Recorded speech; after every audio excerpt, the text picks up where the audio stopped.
Hi, Tracy Lynn Cox here today, and it's Thursday, September 8th, and I'm happy to be with you today. And I'm excited to bring you some news about my book. It has gone to the editors there at Balboa Press, and I'm excited to have that next step, to have it polished and that much closer to bringing it to the readers. And this month, we are going to focus on the different sections of the book for each of the weeks that we're here talking on Facebook Live, as well as on the podcast that I do for Vibrational Change from Victim to Victor. And thanks for joining me. I'm happy to have you here. So let me just say that Vibrational Change from Victim to Victor is all about you becoming a victor. And you may already be a victor, but for some of the people in life, they're still struggling with pain. And pain is just a very common human condition that we live with. And some people fall victim into not only victimhood, but then they move into suffering and long-term suffering. And how do we move from suffering and pain to becoming at peace and being a victor? It's a process, and it's not one that is taken lightly or happens at a flip of the switch, for most people anyway. So if you're facing adversity, or you're feeling stuck, or you have settled for less, then each of those are like major events in your life where you are triggered to be facing pain internally and doing something about it. Hi, Kim. Thanks for joining me. So if you're facing adversity, if you're facing having settled for less, or if you have the feeling of being stuck somewhere in your life, you are definitely facing some sort of pain, whether it be emotional, spiritual, mindful, or emotional. And confronting that issue of pain is really necessary to begin your awareness of moving through that pain and moving into peace. Now, change, we know, is something that is challenging. It's very challenging to embrace change. And embracing change or embracing challenges is something that is not for the light at heart. We really need a lot of empowerment and a lot of courage and stepping out of our fear to move into that change and that change cycle. So what I'd like to say is that if you're denying or blaming the situation at hand, then you're definitely into a cycle that is just going to spiral downward. And if you're embracing the change or the challenge, you're definitely moving and being aware and taking a in-charge attitude towards making the changes that you need to embrace that pain and move through it. Now, every event or experience that you're having in life is one that's going to bring lessons, whether it's people or the event or the experience. You're receiving a lesson, or you're giving a lesson, or receiving a blessing, or giving a blessing. And when you come to understand that in your lifetime, then your perspective about what's happening in your life becomes through a different lens. And you're able to step back a little bit and say, okay, well, how would I want to respond here? And this is an opportunity for me, versus reacting and becoming upset or emotionally charged by that.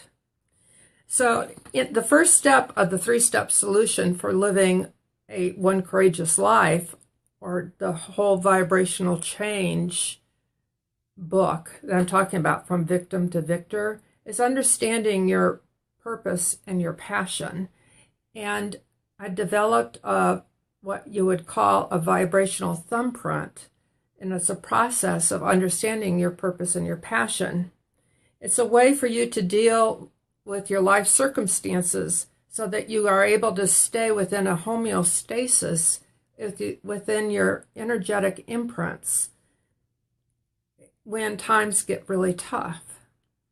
And if you understand what your energetic imprints are, then you know that you are able to come back to a centered position and be balanced, so that whatever chaos is going on in and around you, that you're able to stay within yourself, centered. It's like putting your sword in the ground and saying, nothing's going to rock my boat. Like, right, Kim? You are able to stay very focused and centered with knowing what your energetic imprints are, because what is going on around you will affect you very differently once you understand how you're made up energetically. And when I talk about energetic imprints, they're about your emotional imprint. It's your mindful imprint. Thank you for the like. It's your spiritual imprint. It's your, let's see here, it's all your spiritual, your mindful, your emotional, your body, your physical. It's all of them combined. And then it's your soulful and how you're all connected. And you have an overall thumbprint that is your radiant. And so as an example, mine is reverence. And so when I see you and I perceive you and I take you in, and what I give out is through reverence. And that's how I see the world. That's my lens. That's how I see and receive. People in life really don't get to the point of asking the big questions in life about who I am and what's my purpose, why am I here, and what the heck is going on in the world as to what's my place in the world, until they're probably a little bit older.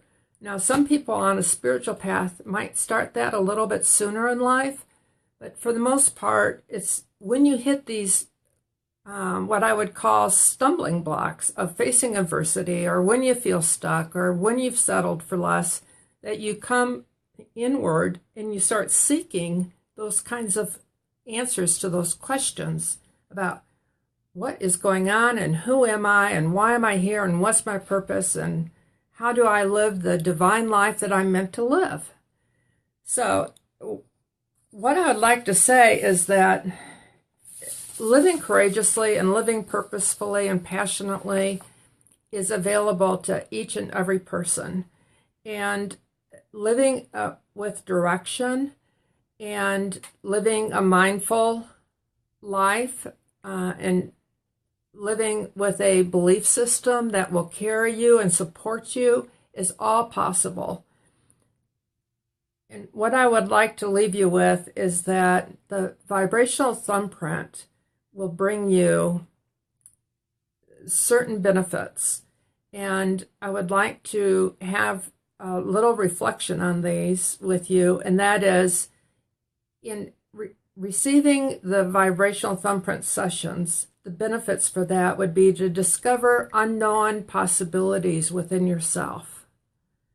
You'd live a heartful driven life. You would be getting out of your head and into your heart. You would live with direction and divine purpose, rather than just floating around in life and scattered, going from this to that and everything. You'd have an inner knowing of your gift to humanity, which is just huge. You know, and this time in life, it's really important to know what is your gift to humanity. And in so doing, you would have a gift to leave as a legacy And I think that is all really, really something that when it comes time that your transition happens, it's a wonderful thing to be able to rest in peace. And that's what we're all seeking, isn't it? Is to be at peace. I want to leave you with this. I have written 5 tips and strategies about pain to peace, because that's what we all want, is to be at peace. And we all experience pain. It's a common condition. And so I have 5 tips and strategies for pain to peace. And so if you would go to www.tracylyncox.com, pain to peace, you will be able to get those 5 tips and strategies. Again, it's www.tracylyncox.com/pain to peace. And I would hope that you would go there. It's free. The 5 tips and strategies are for you to have and absorb what it is that I have thought to be the 5 tips and strategies to move from pain to peace. So with that, I bless you. Have an awesome day, awesome week. Next Thursday, see you again at noon. Take care.